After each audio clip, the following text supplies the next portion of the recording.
When Sony first shared the specs and design of the FX3 with us, we immediately knew what we wanted to do. Create a video about rigging this tiny cinema camera in every way we could think of. This is a bit of the behind the scenes from shooting our launch video for the FX3. We had a lot of fun effortlessly putting the camera on a gimbal, remote control car, electric motorcycle, and even an FPV drone. Be sure to watch our full launch video as well to see all the shots we managed to get and the final result.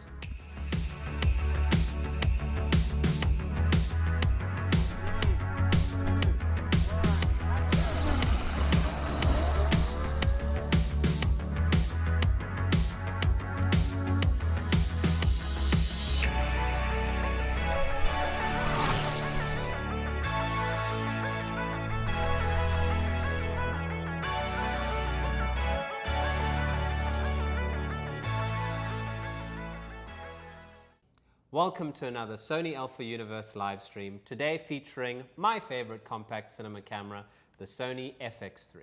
Today we're going to be talking about rigging, why and how.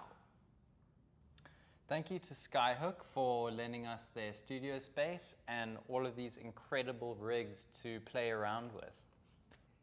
These rigs were a great help when shooting the launch video for the Sony FX3 and really had us flex our creativity with a camera so perfectly suited for rigging. So if you'd like to see that, among everything else we create, check out XCIV Pictures and the social links below. My name is Luke Bell. I'm the co-owner of XCIV and also Sony Alpha Ambassador. I specialize in a lot of things from drone filming to cinematography to directing. And because I studied engineering, playing around with all these amazing rigs and the FX3 has brought me back to my days of studying, and it's actually been a lot of fun. Yeah. My name is Coleman. I am the other side of XCIV Pictures, although our team has expanded. While I do many of the things that Luke does, the thing I love to tinker with is narrative.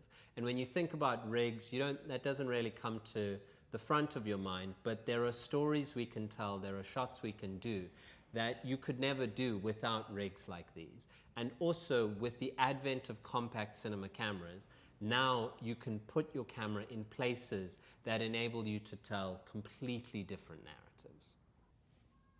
So tonight we're basically going to be going through all the rigs we used for our FX3 launch video, how we rigged them up, what kind of shots you can expect from these kind of rigs, and also why the FX3 works so well with all of them. So we're going to go through them one by one and hopefully you learn a few things. Yeah.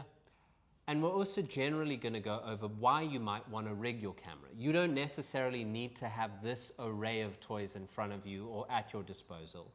But the idea of putting your camera in places that are separate from your hands is a very powerful tool, both narratively and technically.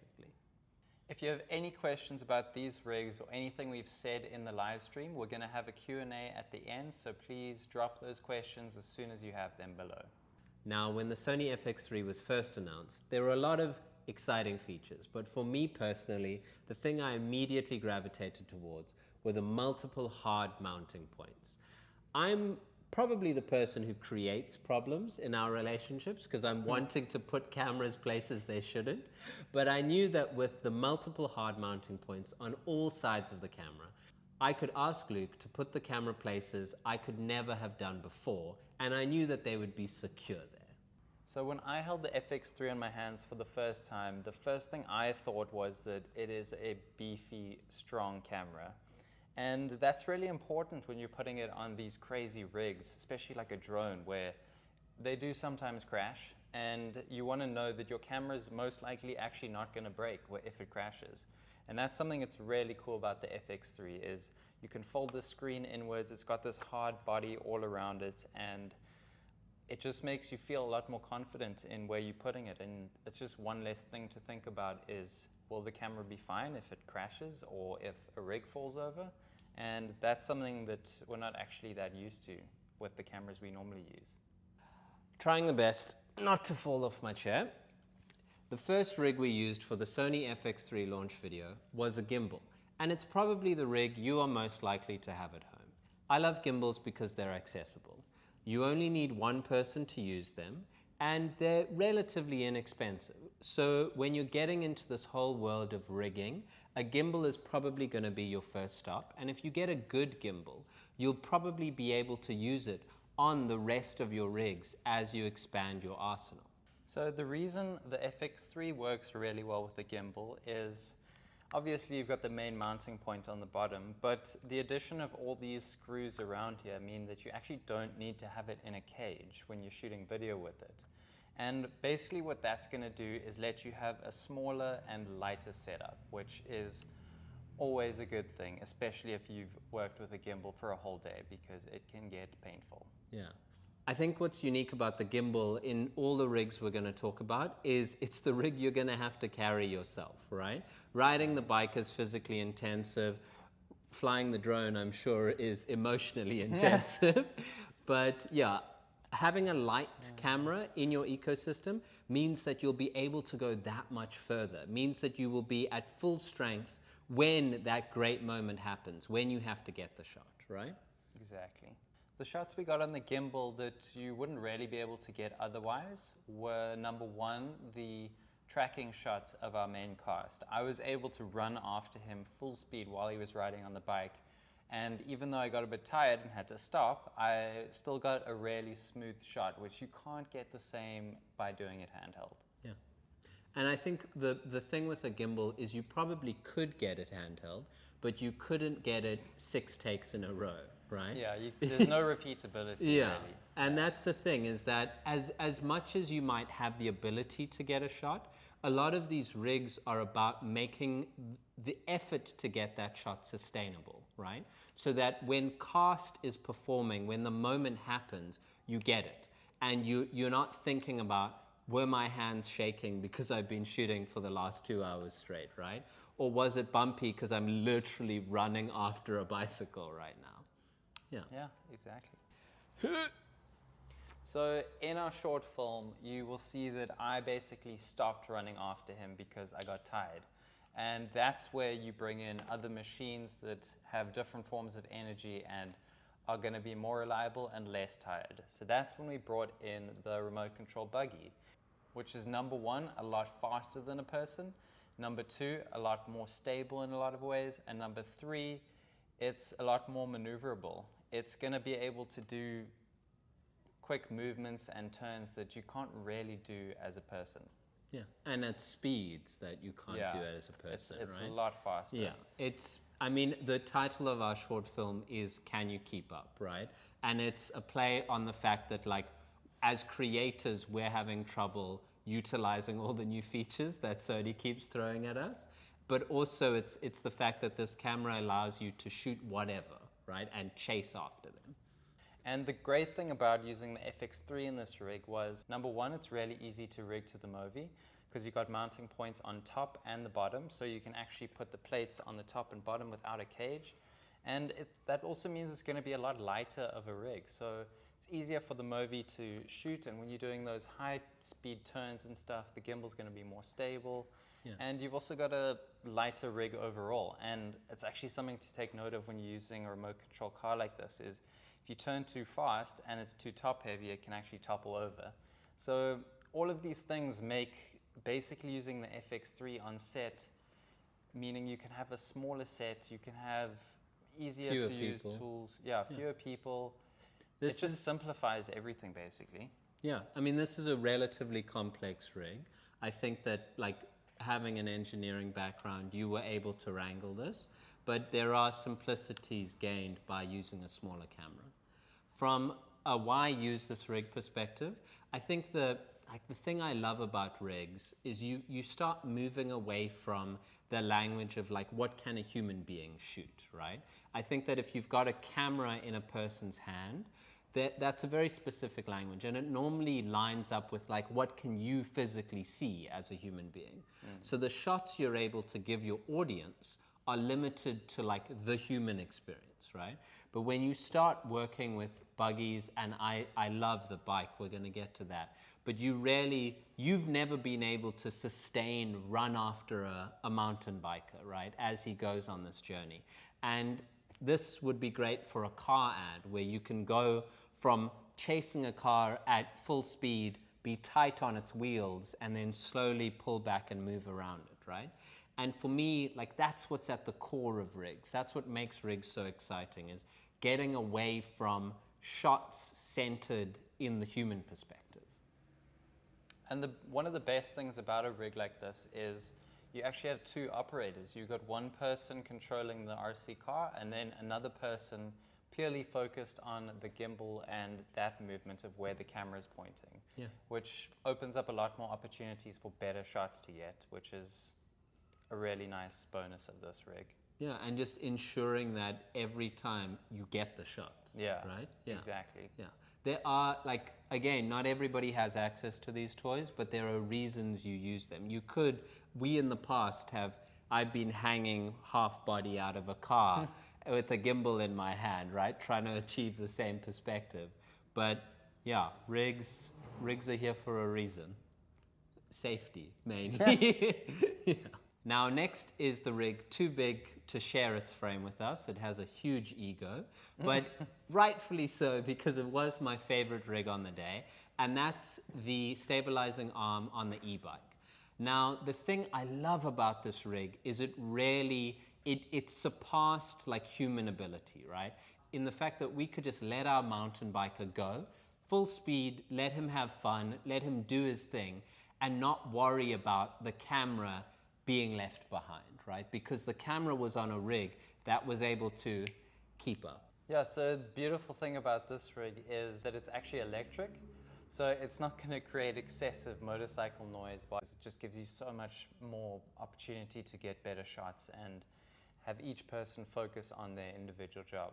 So the engineer in me was really excited about this massive arm on front of the bike, which basically absorbs the bounces up and down. So not only do you have a 3-axis gimbal, now you have a 4-axis gimbal, which is really cool because we managed to ride the bike over bumpy roads and cobblestones and even dirt tracks, and it was able to stabilize that in the Z-axis, which is super cool and not something you really get on other rigs like an RC car or even a drone with a gimbal on it. So that was really cool for me. And on that note, even when you have dampening in the Z-axis, you might still have a bit of movement, and that harkens back to me the idea of like why you should use a rig, because getting shots like this are literally impossible without something like this. Yeah.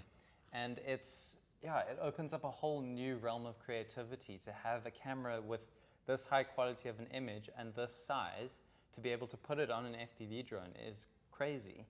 And on top of that, because it's so light and small, you're going to get better flight times from the drone because they're not great, to be honest. And number two is it's also got that strong body. So we didn't crash it, luckily, but even if we did, I think it would have been fine, to be honest. I would be more worried about the drone getting damaged than the camera, which is a big deal when it comes to cinema cameras because it's just one less thing to worry about. Yeah. You don't want to always be stressing about if the camera is going to be okay and do I need to put more bolts in it, or, you know, it's good to know. Or do I not even attempt the shot in the first place? Yeah, right? exactly. Because it can literally stop you from trying new shots and new things. And yeah, it lets you be more like ambitious with your shooting. Yeah, 100%. Now, when we get showing people things that they've never seen before or never get to see in their day-to-day lives, and putting your camera in the air is definitely one of those shots. Now, we live in a time where all of these shots, all of these rigs, you could do them, right? You could hustle them, you could cobble it together. And I mean, Luke's made a career out of doing this, right? Up until this point. But the thing that's so singularly exciting about this camera is we are able to use all of these rigs. We're able to do all of these different shots with one camera, right? And if you're a creator yourself, you've sat in the editing bay and you might have looked at a project like we've looked at, and you've got cell phone footage, you've got action camera footage, you've got cinema camera footage, drone footage, and you're trying to work out, like, how am I using one camera, right? Because you're literally saving yourself time in the edit. That's true. That's a very good point. Yeah. And I found that, I mean, we shot all of this on the S Cinetone color profile, and basically when we were done with the edit, I was like, wait, we need to grade it. But I was confused because it already looked really good. So I actually don't even think we graded it very much at all in the edit. A tiny bit, yeah, but definitely not to the point we normally do. And the thing we never did on this shoot, which is very unique and was amazing, was that whole color matching. Yeah, color matching different cameras can be like a bit of a nightmare and take a long time. So having the same camera on all your different rigs is quite a game changer. Yeah.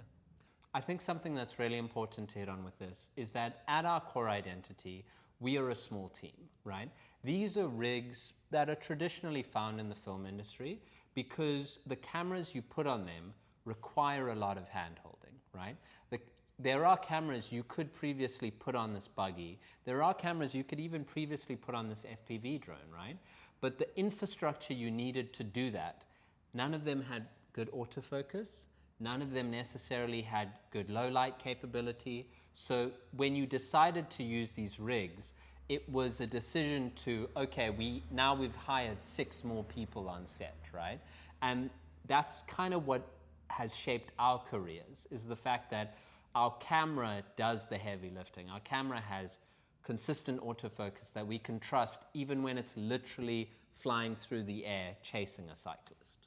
I think an important thing to touch on is having the access to these kind of rigs actually opens up your creativity and allows you to do shots that you wouldn't normally think about. So knowing all the technical aspects of these rigs and what they can do will open up your creative possibilities when you're actually planning a shoot. And I just want to say that a lot of these rigs are very specialized and a lot of people won't have access to them. But that doesn't mean you can't get creative with your own rigs. There's a lot you can do with things you find around the house, and even putting a gimbal out of a car. I mean, there's a lot of things you can do on your own that don't require all of these. And I think that's important to think about when going on a shoot, is what do I have and how can I use it in different ways to 100%. Get creative and new shots. Yeah, and I think that like people get stagnant. They get bored with their own gear because they use it in ways they've only seen used before, right? But if you, even if it's not your own gear, if you know, I might be able to hustle that one thing for one day, right? That's how commercials work. That's how movies work. Like a production company making a movie doesn't have access to all the toys they use all the time, but they know that maybe we can afford this or like fit it in for like half an hour on a day. And that shapes how you build an entire sequence, right? Yeah, that's true. Yeah, and that ethos of knowing your tech, knowing your gear, if you guys have watched these live streams before, if you've watched us before, you know that for us, the most important piece of gear to know how to use is this thing, right? Knowing your camera's technical capabilities will make you more creative. Definitely. I mean, like the things this can do compared to back in the day, we've got incredible autofocus that you just tap on the screen for your subject. You can basically see in the dark. You can do 4K slow motion, never going to overheat. I mean, these are things that we used to compromise back in the day with. You can choose one or the other, but now we basically got everything in one tiny little package like this. I mean, it's quite amazing.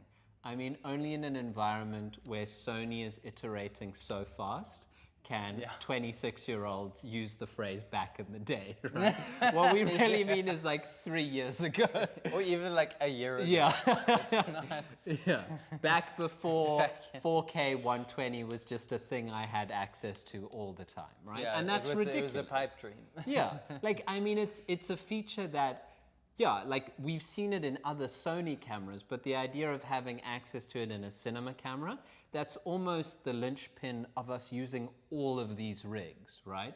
Is the fact that that's the recording format we could use. Exactly. Thanks so much for letting us ramble on about the rigs we love using. If you want to see more of how we use rigs like these and get the most out of our Sony cameras, check out our content at XCIV Pictures, Coleman, and Luke Maximo Bell. We're going to show you some snippets of the short film we shot and then dive right into those questions you've been posting below. Stop that. Stop that.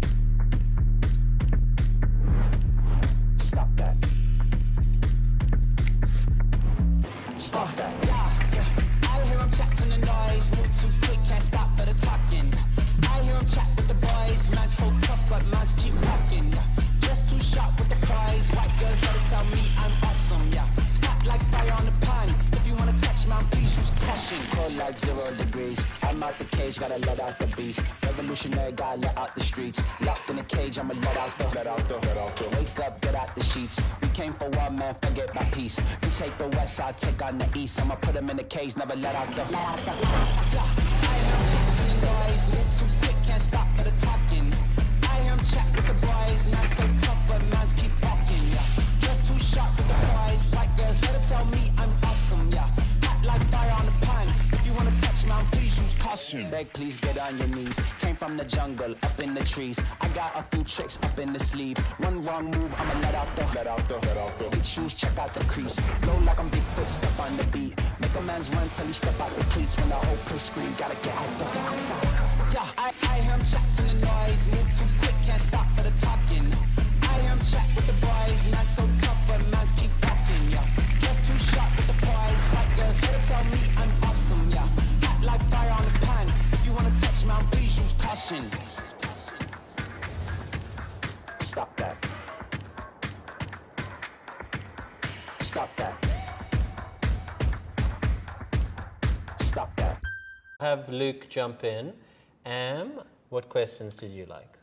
Okay, so the first question I've got here, it's on my phone. I'm not scrolling Instagram or anything. Number one, can S-Cinetone be graded like S-Log, or is S-Cinetone a baked-in look?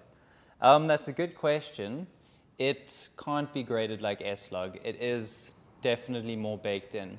But it's kind of the point, because the look is already there for you, so you don't have to do much to get it. So it's definitely not going to give you the most editing latitude or dynamic range, but it will speed up your workflow if you want a quick, good-looking image straight out of the camera. Yeah, I think Gerald Undone did the best breakdown between what is the benefit of dynamic range versus log profiles.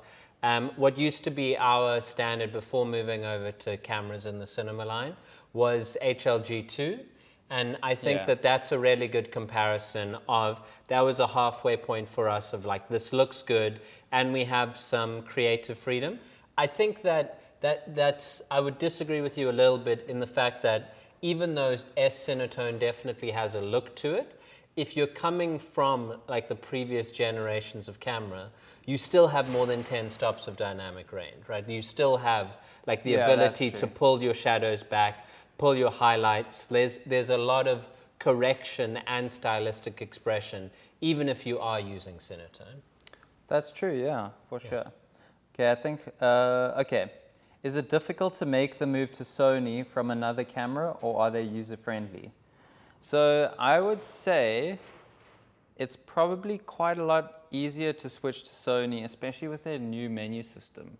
And the fact that the camera does so much for you, like the autofocus tracking, for example, makes it actually a really easy camera to use. I've found that, I started with Sony forever, but I've used other cameras in the past. And when I use other cameras, it doesn't feel that user-friendly a lot of the time. So I find Sony cameras very easy to use, and I think it is an easy switch. We know a lot of people who have switched. It's definitely the season. Last year was an incredibly exciting year for cameras, and we've seen some of our colleagues and other creative professionals really grapple with where to go from there. And we've seen a lot of our friends who shoot on competing brands kind of come over. Yeah, it's like a bit of a running joke thing now. It's oh, this person just posted another Instagram story, they've switched to Sony. Or we'll get a cryptic message being hey, can I come over for the afternoon and use your camera? Yeah. And the thing I will say, I'm someone who used every brand of cameras. It took me a really long time till I was able to afford my first camera. And I think that, the fact that we've now settled on this almost universal 3-dial control, where I don't know if you're familiar with the Sony, but you've got a control wheel here, a control wheel here, and then the traditional control wheel over there. Like, you can really customize your Sony to match the ergonomics that you are coming from. The big two that won't be mentioned, well, the previously big two, the guys who were kings of the DSLR, they had pretty distinct control schemes from each other, and Sony's an amalgamation of both of them, so you'll be able to jump right on it. Yeah, cool. The next question is, would the FX3 be the best purchase for a new filmmaker just starting out? Is it something that that is easy to train yourself with? Yeah. It's a good question. I would say that if it's within your budget, it is a really good camera to start out with, because it really simplifies shooting video, and it makes it so much easier because a lot of it's done for you basically, and a lot of the buttons are actually mapped to what you might want to map like another camera to. So it saves a lot of the hard work for you there. Yeah. Yeah, and I'm almost going back, I think that, yeah, if you know that this is what you want to do, if you know that this is your path moving forward, the FX3 is an absolutely excellent platform to build that on. And it will grow with you. There's these things, it's like, for me, it's like cameras and drones. When people ask me what to buy, there's kind of two options, right? If you're brand new to doing this thing, you'll either realize it isn't for you, and you'll have something that'll stay with you for life, but that's kind of where you'll settle. But if you're watching this video, if you're watching this workshop to begin with, I can kind of say that you'll be in the other category, where within the first 6 months of you jumping into videography, you're going to want to push your camera, you want to go so much further, you want to do all the things. So an FX3, it might not feel like the right fit for you in this moment when you're looking to purchase, but if you know you're in, if you know you're keen, I promise you in 6 months' time, you're going to want all of these features that you might think are superfluous now. That's true. And it is also, the way it's built, it's definitely a camera that you could use for many years to come. Yeah. And because the E-mount lens system is so diverse, that just makes it an even better investment, to be honest. They're even coming out with new lenses all the time. Sony's literally announced 4 new lenses in the past, 2 months. Yeah. It's crazy.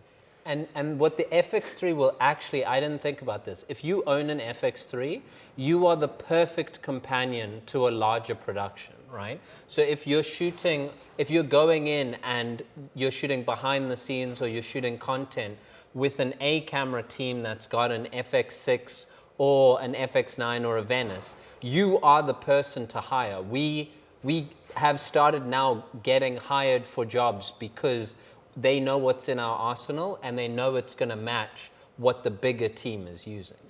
Yeah, that's true. Yeah. Cool. One more question. Another one, sorry.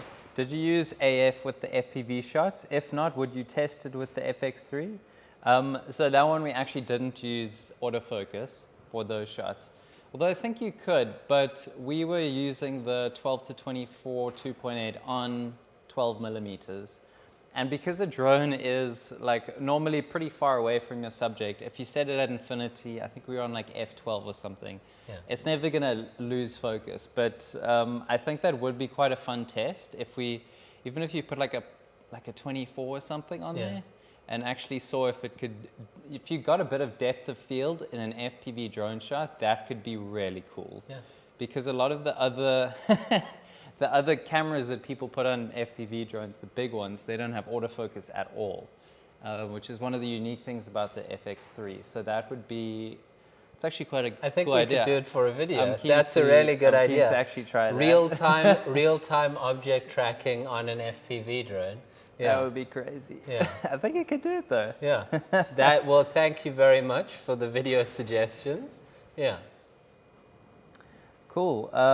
Next one is, when would it make sense to jump from my A7S III to the FX3? It's quite a tricky one. What do you think, Lonnie?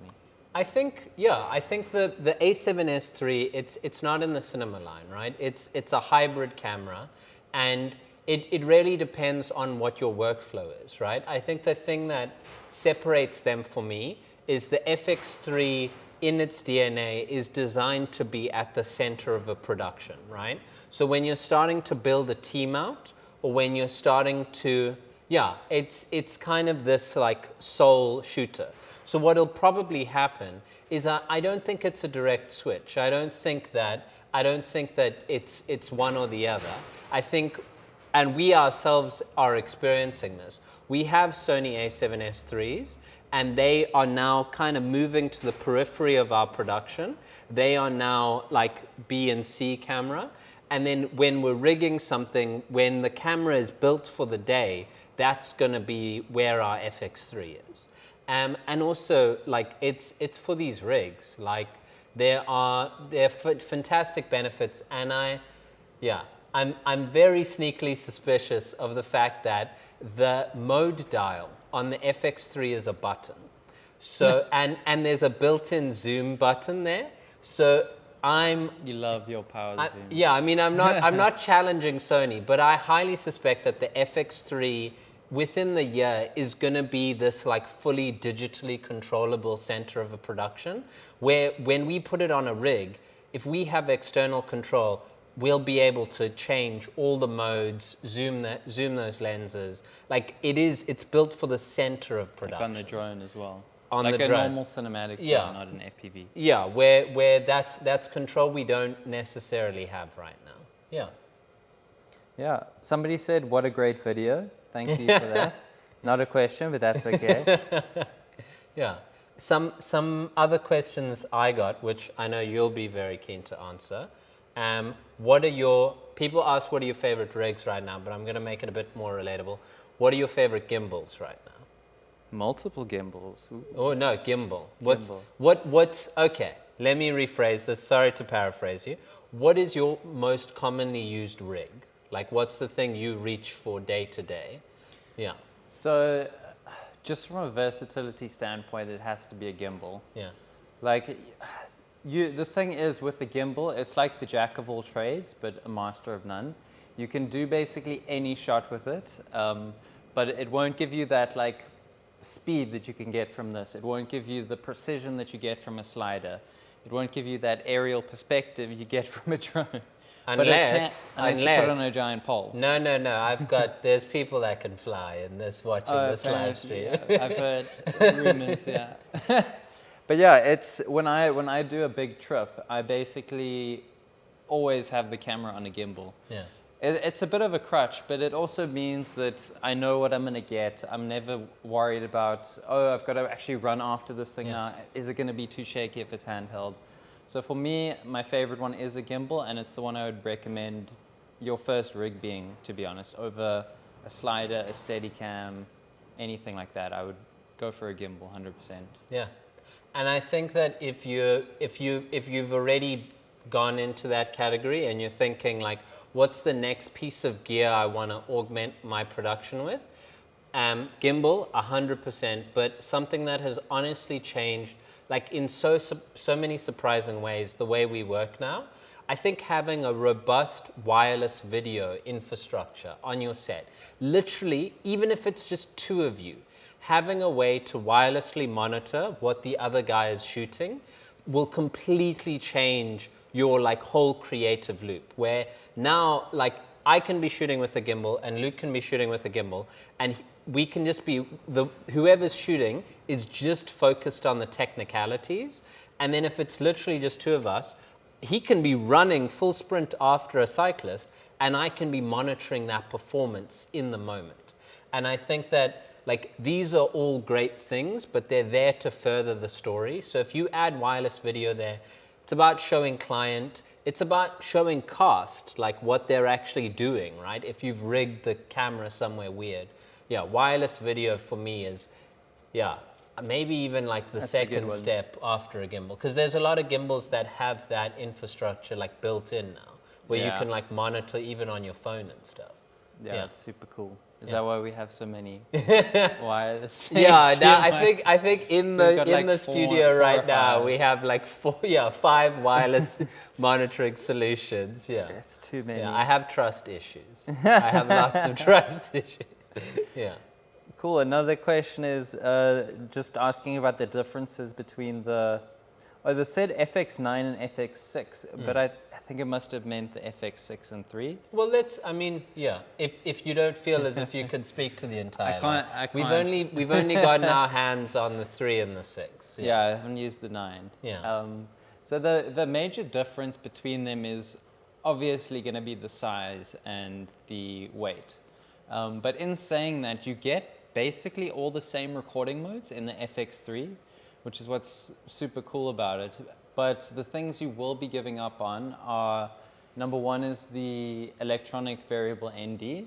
I think that's probably the major difference. And then on top of that, you've got XLR inputs on the camera body rather than on a handle. Yeah. And there's also lots of other monitoring things. You've got literally a button for every single setting you could imagine on the FX6. So it's a different use case, but in saying that, if you took the time to rig out an FX3, you could probably get it pretty similar to the FX6 in terms of what is actually possible. I think there's definite, like, I think it's approaching it from two sides, right? Where I feel as if the FX6 has the DNA of like a broadcast cinema camera that has now been infused with all these like modern features and like things that make life more like ergonomic and easier. Whereas the FX3 is taking like the DNA of the mirrorless world and giving it the discipline of a cinema line, right? And I think that they are similar cameras, but if you put them in front of people, there's a very large section of our industry that will know exactly which one they want. Like there's guys who simply, FX3 is meant to be held in your hand, FX6 is designed as a shoulder rig, right? There's guys who will die on that rock. They will never shoot in their hands, right? So there's shutter angle differences, there's all that kind of stuff, you know? Yeah. You know. Like you will know, play with both cameras, have them in front of you, but yeah, you'll know.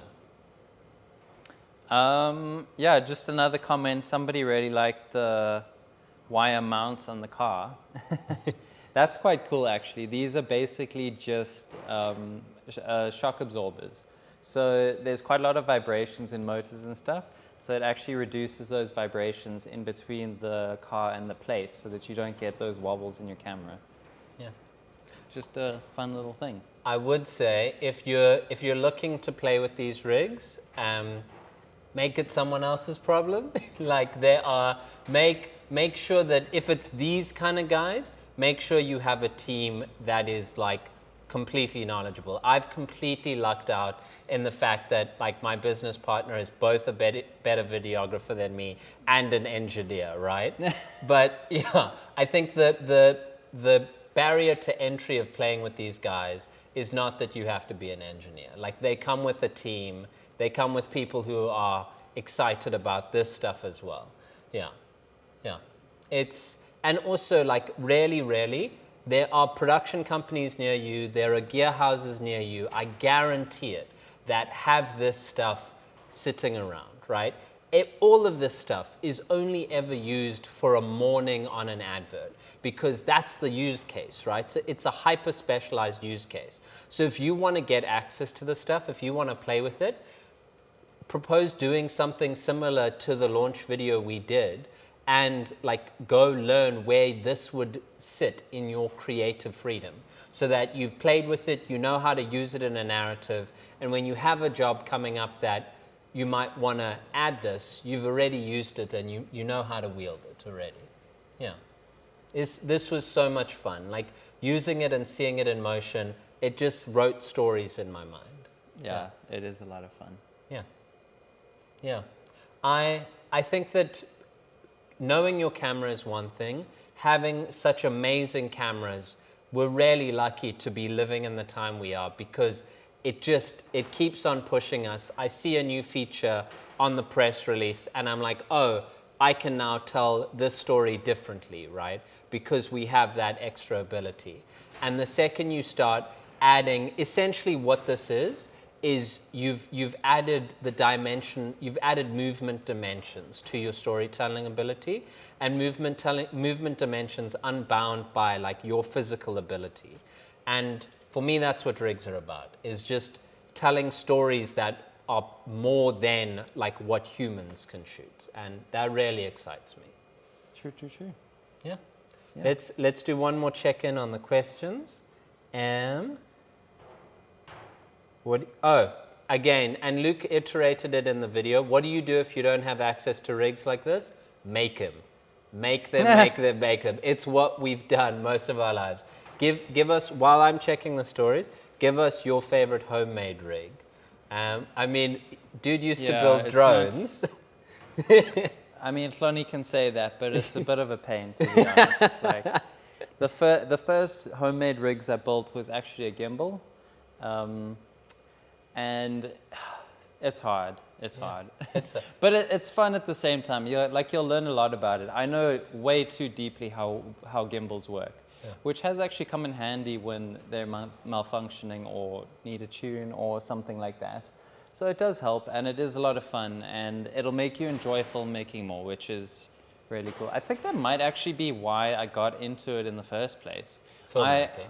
I kind of wanted to build my own gimbal, and from there I was like, well, I should probably shoot with the gimbal. You know? My gosh. And then I wanted to shoot drone footage, so I made my own drone. Slope.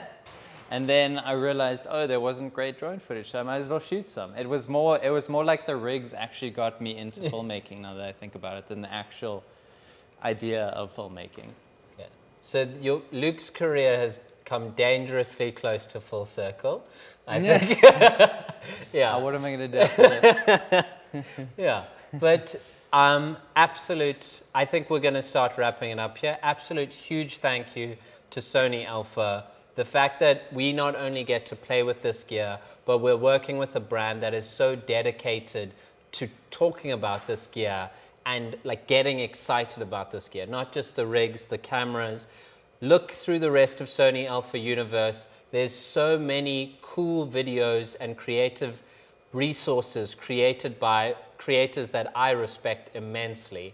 You'll have an amazing time doing it. And it's all free. It's all free, exactly. That's actually what's crazy, is you can have access to that free information these days. Yeah. Like, that was not always a thing. Yeah. So, I mean, we might as well use it, you know? 100%. Yeah. We've been XCIV Pictures. Make sure to check out the video we made along with our personal profiles. I'm Sony Coleman. I'm Luke Bell. There we go. And also check out, once again, Sony Alpha SA. Yeah.